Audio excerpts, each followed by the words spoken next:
Hallelujah! Blessed day po sa bawat isang nanunood. Ito po ang ating discipleship teaching series na isa sa mga teaching na atin pong dapat matapos sa atin pong discipleship series ay ang water baptism. Yan. And due to lack of time, kinakailangan na i-record ko na lang para lahat ng gusto ng orientation and those who have not yet been baptized and are considering to be water baptized will have a semi-orientation na rin sa pamamagitan ng teaching na ito. So, hindi lang po ito para sa mga nagdi-discipleship series, ngunit para sa bawat isa na Kristiyano na tumanggap kay Hesukristo bilang Diyos at tagapagligtas nila. Yan. So for every one of us, this is a very important foundational teaching that should be buhay na buhay sa puso natin at matibay na ating pinapanindigan at pinapananampalatayaan. So, hindi ko na po pahahabain ng introduction. Shall we pray before we do our study? Samahan niyo po ako sa maikling prayer. Panginoon, sa araw pong ito kami ay nagpapakumbaba sa iyong harapan at hinihingi ang banal mong Spirito nang sa gayon ay maunawaan namin, Panginoon, ang pundasyon namin sa water baptism. I pray, Lord, that the Holy Spirit grant us the wisdom and understanding so that every word and of instruction from the Bible, Lord, will be understood plainly by your people, Panginoon. Maraming salamat. Ikaw po ang siyang mangusap sa pamamagitan ng bibig ng iyong lingkod at kayo po ang maitaas at madakila sa pangalan ni Jesus. Amen at amen. So sige po, simulan na po natin sa pamamagitan ng pagbubukas ng ating Bible sa Matthew chapter 28 verse 18 to 19. Babasahin ko muna po sa wikang Tagalog. Ayan. Sabi po rito, lumapit sa kanila si Jesus at sinabi, ibinigay na sa akin ang lahat ng kapangyarihan sa langit at sa lupa. Kaya puntahan ninyo ang lahat ng mga lahi at gawin silang mga tagasunod ko. Bautismuhan niyo sila sa pangalan ng Ama, ng Anak, at ng Banal na Espiritu. Buksan din po natin sa Acts chapter 2 verse 38 to 41. I'm reading from the NIV. Sabi po rito, Peter replied, repent and be baptized, every one of you, in the name of Jesus Christ, for the forgiveness of your sins. And you will receive the gift of the Holy Spirit. The promise is for you and for your children, and for all who fear, and for all who are far off, for all whom the Lord God will call. With many other words, he warned them, and he pleaded with them, save yourselves from this corrupt generation. Those who accepted this message were baptized, and about 3,000 were added to their number that day. Ayan. So mababasa natin sa two main passages po na binuksan ko from Matthew 28 and from Acts 2 na nagkaroon po ng utos muna si Jesus na ang bawat isa sa atin na mga tagasunod niya ay mabautismuhan. Nung pong kinomission or binigyan niya ng instruction ang kanyang mga disciples kung ano ang gagawin nila after umalis ni Jesus dito sa lupa, no, after niyang bumanhik sa langit, ano ang kanilang gagawin? Gawin daw mga tagasunod o gawing mga disciples ang bawat lahi o mga taong makikilala nila sa iba't ibang lahi. At hindi lang sila gagawing tagasunod, ngunit kasama sa instruction ni Jesus ang bautismuhan ang mga tagasunod. Kaya kung ikaw po ay tagasunod ni Jesus, gusto ni Jesus na mabautismuhan ka. Yan. Isa yon sa mga alituntunin na iniwan sa atin ni Jesus na gagawin natin kung talagang tunay tayong nananampalataya at sumusunod sa kanyang mga salita. So as an introduction, sabi po ng Mark 16:16, He who believes and baptized will be saved. Okay? So, tandaan po natin na dito po sa specific verse na ito, yung believing natin, tayo bilang mananampalataya, ay dapat may kalakip na outward evidence ng ating belief, which is a baptism. After repentance and receiving Christ as our Savior, the next step in our Christian life is water baptism. We should note carefully that water baptism is God's command, okay? So, mismo po sa bibig ni Jesus nanggaling ang isang utos, okay, or isang command na tayo daw po ay mabautismuhan. Sabi nga sa Acts 2:38, be baptized. Diba? Napakasimple ng instruction. Be baptized. Water baptism is not something about we do to please ourselves. Hindi po tayo nagpapabautismo para lang masabis na sarili natin na ganap na ang ating pagiging Kristiyano. Diba? Para bang meron ka pang sense of achievement kapag ikaw ay nagpabaptize. Hindi po pala ito to please ourselves. But it is essential for every believer in Christ to obey God's command in the Word of God.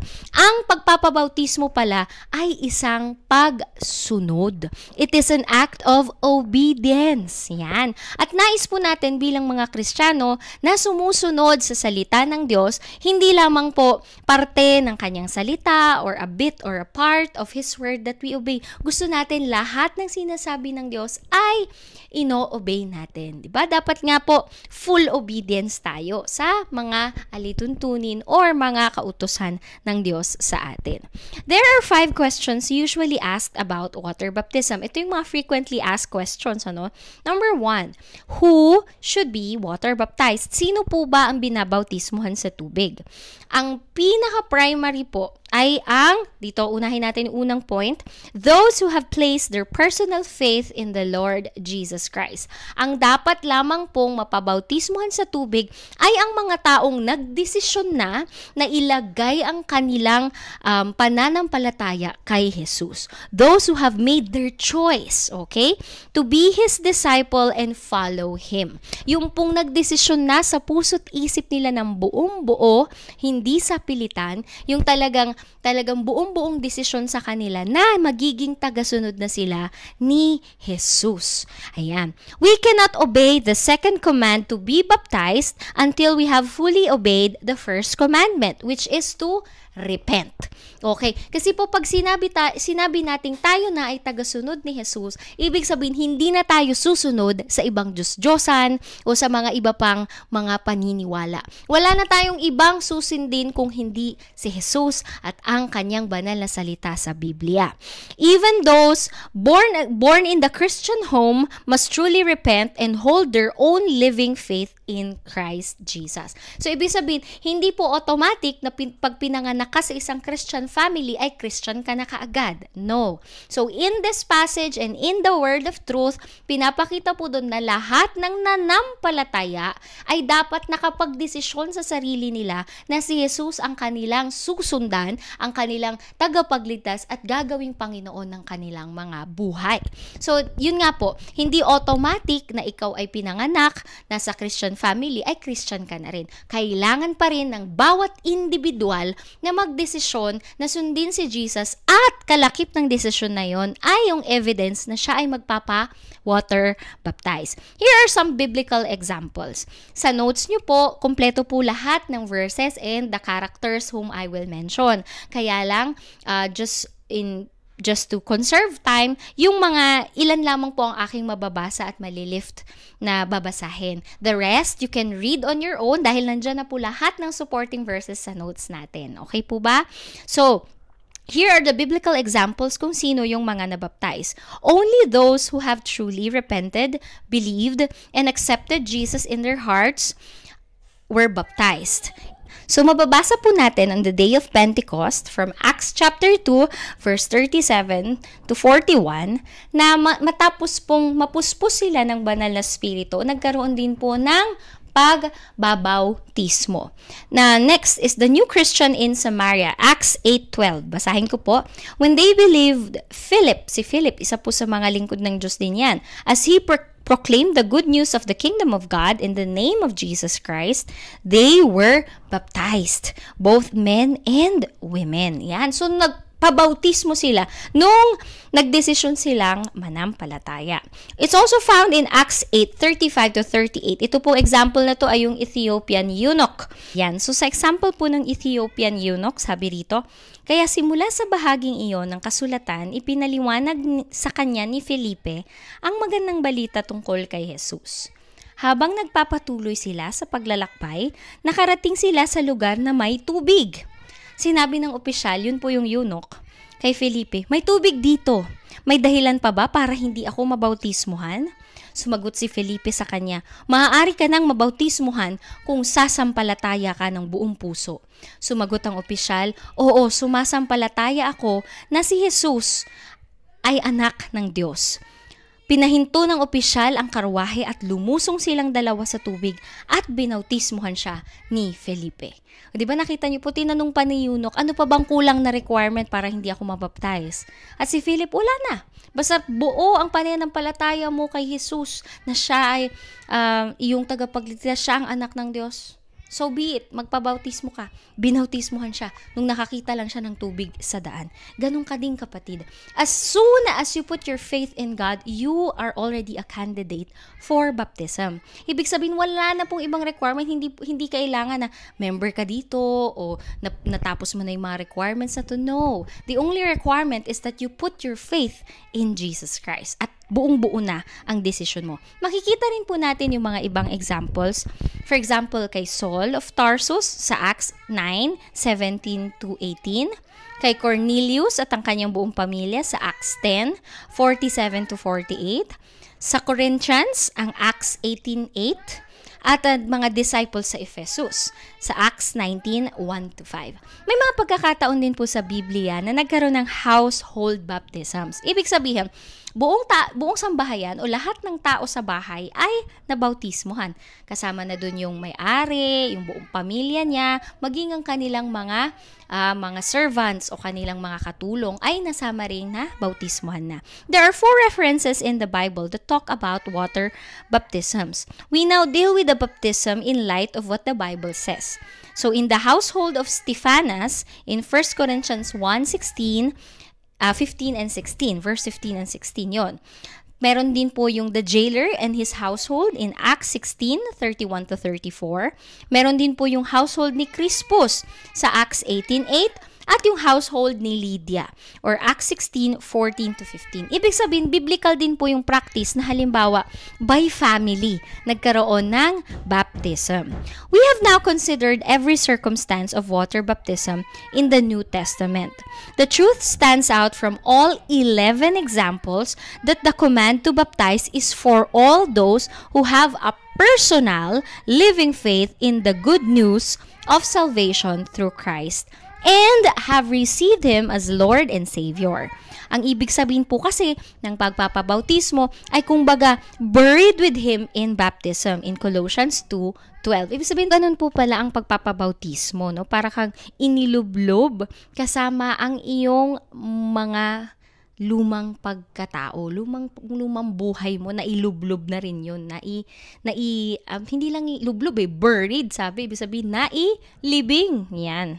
Itutuloy ko po yan mamaya, I will exhort on that later, more on later. Pero, answer muna natin yung pangalawang tanong, how should people be baptized? Paano ba dapat tayo nababautismo? There is only one biblical way on how to be baptized, and that is in water. Okay? Hindi po pwedeng sa langis ka na bautismuhan, sa apoy, sa lupa. Ayan. Ginagawa lamang po ang pagbabautismo sa tubig in the biblical way. And the Bible teaches us no other way. Walang ibang example na sinet sa Bible kung hindi bautismo sa tubig. Yan. In the Greek language in which the New Testament was written, the word baptism is baptizo. Yan. Yung pong salitang baptizo comes from the word bapto, meaning to dip or to plunge or to immerse. Ibig sabihin, isawsaw o ilublob. Yun. Mas maganda po yung salitang lublob kasi immerse yun. Parang ilalagay ka sa ilalim ng tubig. It is of great significance that the Greek Orthodox Church has retained the word baptizo in its liturgical language from the beginning and has always understood it to mean nothing else but the immersion in water. So napakaganda po dahil yung translation na in baptizo ay hindi na bago hanggang ngayon. Sad to say, may mga ilang practices ng iba't ibang relihiyon o iba't ibang samahan na hindi na po paglulubog ang ginagawa nila sa baptism. Yung iba nagwiwisik-wisik o yung iba nagbubuhos-buhos na lang. But in the biblical way, talaga po ang pagbabautismo ay paglulublob o paglulubog sa tubig. Okay? The biblical method of baptism, because the word means to dip, to plunge, or to immerse should expect us to find the baptism practiced in the Bible. So, yung mga practices na to, makikita natin, and this is what exactly we do find. Okay? Ito po talagang mahahanap natin sa Bible. First, si John the Baptist. In Matthew 3, 5-6, ganito po yung naging practice ni John the Baptist. Maging si Jesucristo, nung siya po ay binautismuhan, siya rin po ay nilublob sa tubig. In Mark chapter 1, verse 9-10. At, yun nga binasa natin kanina, for example, the Ethiopian eunuch na example na si Philip ang nagbaptize, inilublob din po siya sa tubig in Acts chapter 8 verse 38-39. Ganito nga ho kasi yan. Let me exhort on that, yung paglulublob. Because the Bible teaches that baptism is a burial. Okay, ito daw po ay isang paglilibing. The candidate is completely buried in water. So, in essence or in symbolism, kapag nilublob kasi tayo sa tubig, parang inilulubog yung buong lumang pagkatao natin.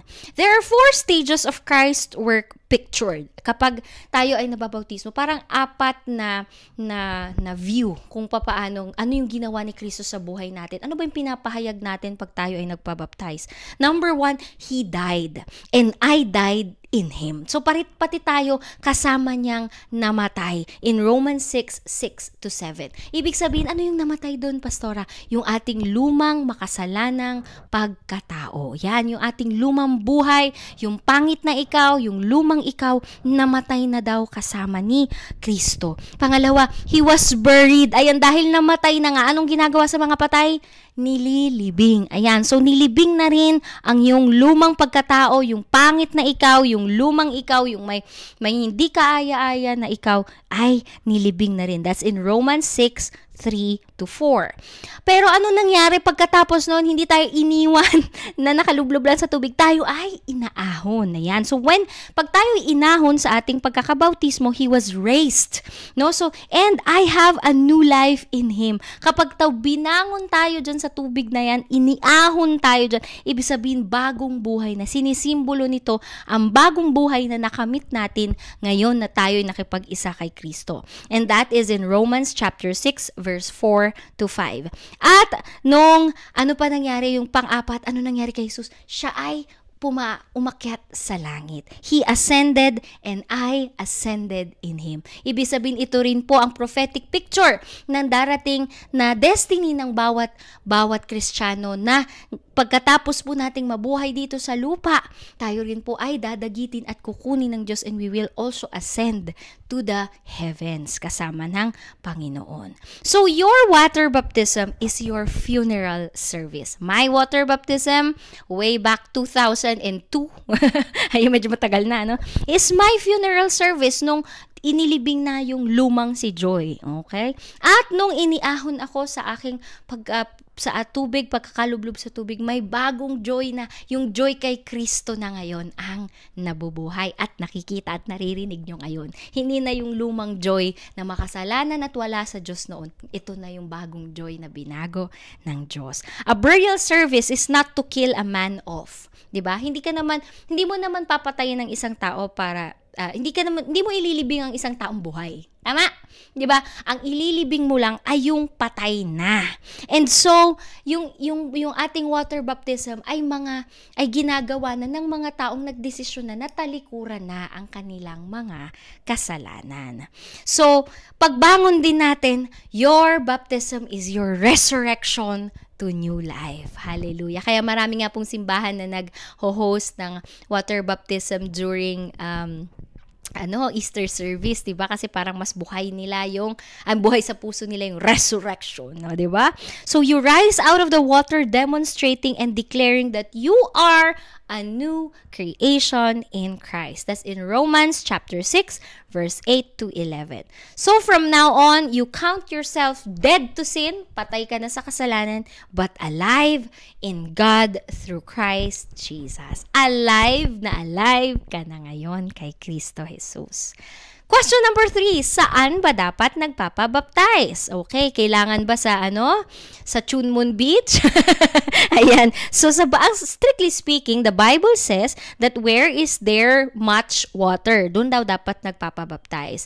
So we can baptize in the sea, in the rivers, in the stream, in the pools, fountains, tanks. Yung iba may tinatawag na parang baptistry o yung pinaglulubluban na parang bathtub ang itsura.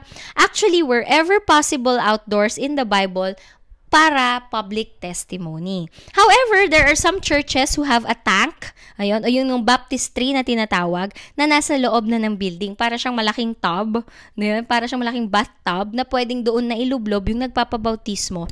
And it also follows the biblical pattern.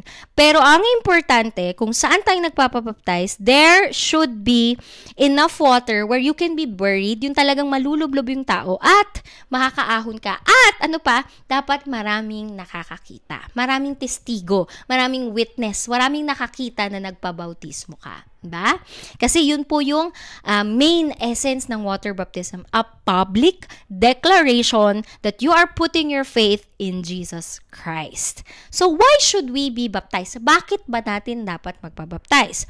Because the Lord commanded it. Number 1, yun ang pinakaunang-unang dahilan. Bakit ba kayo nagpapabautismo? Ba't yung ginagawa yan? Kasi sinabi ni Jesus na gawin natin yan. Parang ganun din ho yan sa question ninyo, bakit ba tayo nagko-communion? Ba't ba tayo nagpe-pray? Ba't ba tayo pumupunta sa church? Ganun din po yan. Kasi sinabi ni Jesus, nakasulat sa Biblia. Sinusunod natin ang kanyang mga utos. And it is the second step in the apostles' instructions upon which we are to build our lives as believers.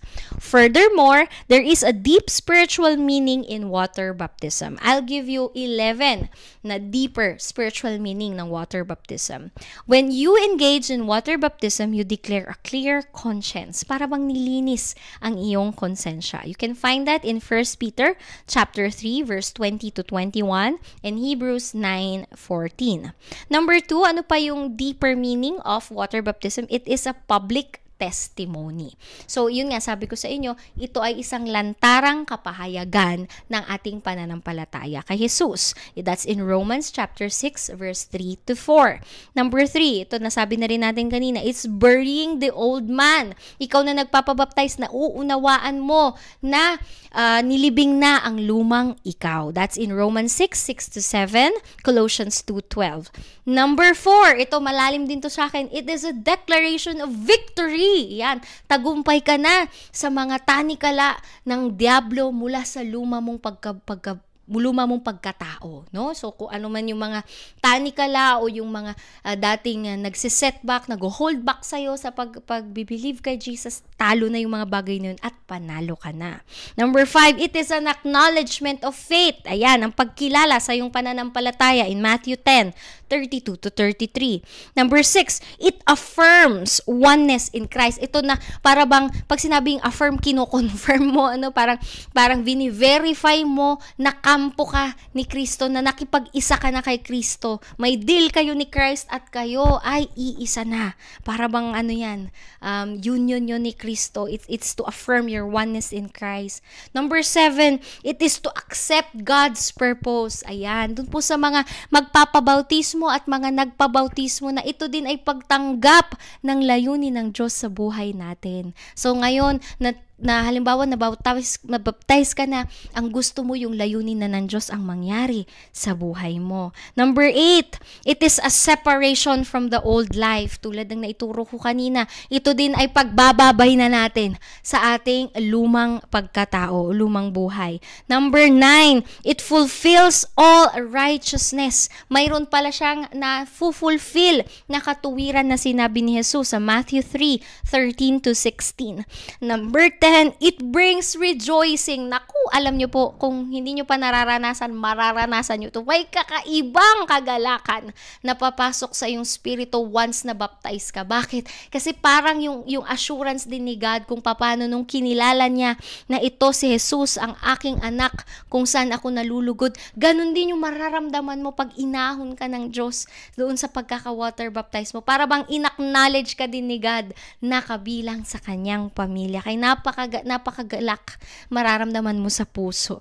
And last but not the least, it is a circumcision of the heart in Romans 2:28 and 29, Colossians 2:10 to 13.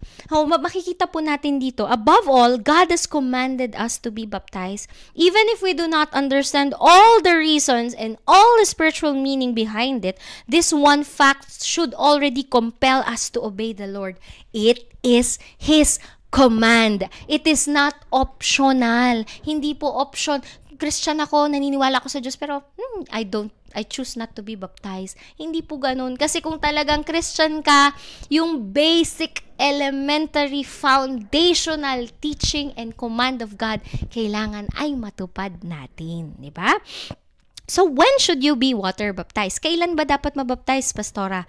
The answer is, as soon as you surrender your life to Jesus, as soon as kinilala mo ng si Jesus na ang Diyos at tagapagligtas mo, pwede ka nang mabautismohan. God's command is now. On the day of Pentecost, nung araw na dumating ang Pentecost, 3,000 souls repented and immediately they were baptized. Binautismohan sila. At there was no delay in Acts 22:16. Let me read that. Now, what are you waiting for? Sabi ng scripture, get up, be baptized, wash your sins away, and call on His name. Kaya po, kung matagal ka nang uma-attend sa church, matagal ka nang nakikinig, matagal ka nang nag-accept kay Jesus Christ, pero somehow, something is keeping you away from being baptized, then let this be an eye-opener to you. Okay? Hindi kailangan nakatapos ka na ng leadership program, discipleship program. Hindi, actually, kailangan lang na nampalataya ka na kay Jesus and pwede ka na, qualified ka na mabautismohan. Kasi ito po ay public, ulitin ko ha, declaration of your faith in Jesus. So, if you have repented and believe in the Lord Jesus Christ as your Savior, and you know in your heart that you are His child, then obey the command. Act upon His word. Rise and be baptized right now. Don't delay.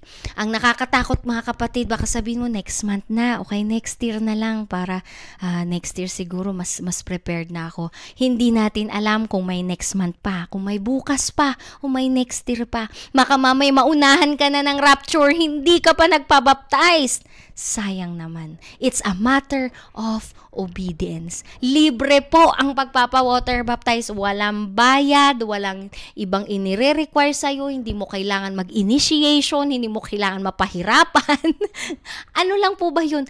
Lalapit tayo dun, ihahanda lang natin ang puso natin, magsusuot tayo ng puti at idideklara lang natin na tayo ay tunay na Kristiyano at hindi natin ikinakahiya ang ating pinananampalatayaan. Yun lang po yun. Walang bayad yun, there's no walang danger doon, 'di ba? Kung talaga namang nilagay mo na ang iyong faith kay Jesus, why worry and why delay your water baptism? So in conclusion, in water baptism, we declare to all our friends and families and acquaintances that we are no longer part of Adam's race and kingdom of darkness. Hindi na tayo bahagi ng makasalanang buhay.